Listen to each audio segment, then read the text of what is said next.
Morning, John Liberatore from Primacy. Wednesday, the 15th of April. Hope everybody is doing well and safe. Wanted to share a couple thoughts this morning.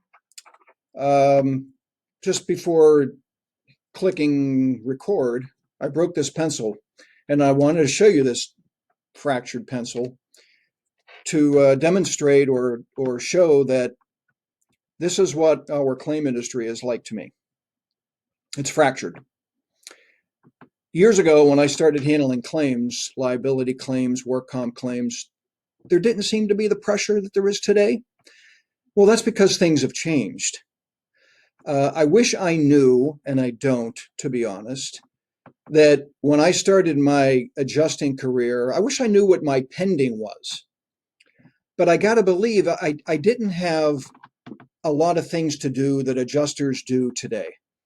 There's a lot of activity that adjusters have to do that have no bearing on the outcome of a claim. Let me explain. We get involved in the middle of claims. Somebody will call and say, hey, I'm frustrated. I want another opinion, et cetera, et cetera. And invariably, whether it's an auto liability case or a work comp case, we go back to day one, day two, day three, to the earliest points in the claim. And what we find is that somebody took their eye off the ball. For example, the driver reports from the scene, minor damage, no injuries. And somebody takes that to the bank. We can't do that. We can't do that. Why? Because there's too much money at stake, number one. Number two, we need to anticipate, and this should drive our process, we need to anticipate what can go wrong, kind of Murphy's Law. What can go wrong?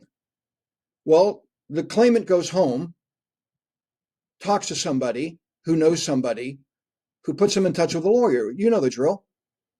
And what ends up happening is that innocent little accident, whether it's a rear end, lane change, side swipe, etc., the treatment now starts to ramp up and there's a lawyer involved. We got a problem. We got a problem because we didn't fully and immediately investigate that accident to be out in front and to be in a position of strength. I give you one example. A lot of times we get involved in cases where the damage is very minor. And of course, the injuries are have no bearing or no correlation to the damage. That's usually the case 90% of the time. And we'll say to the adjusters, so you have the photos of the damage, the minor damage. Did you send those to plaintiff counsel? And a lot of times the answer we get is no. Why?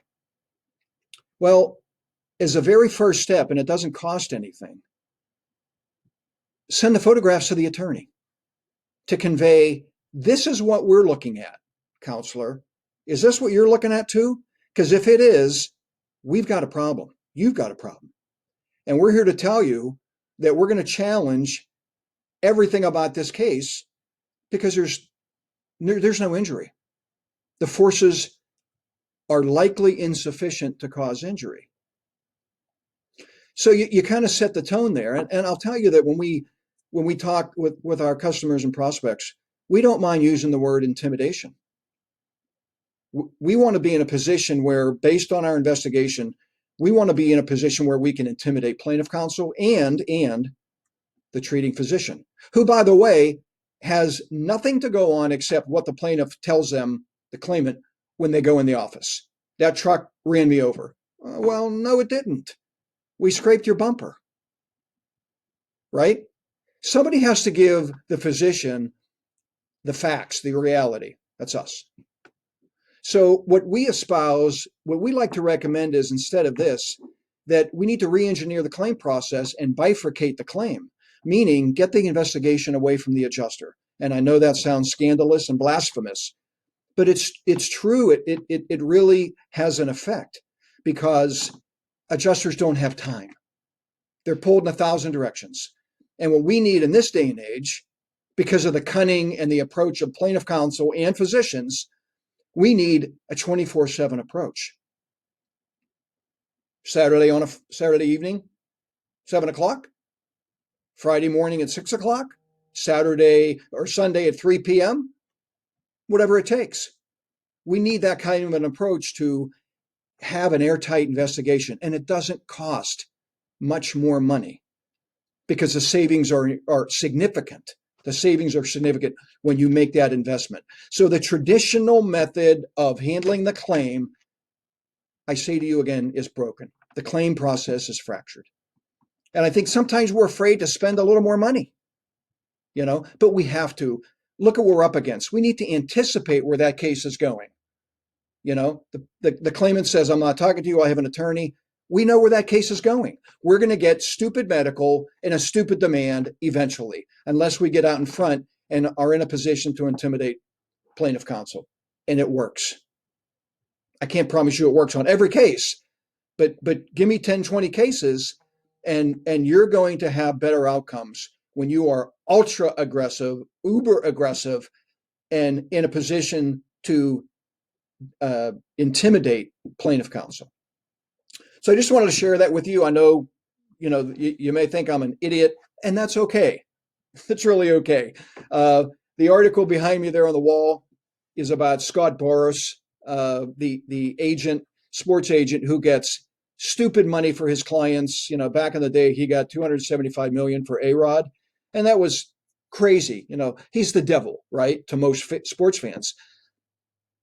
But the article talks about, ask his clients what they think about him. That's what he's in it for.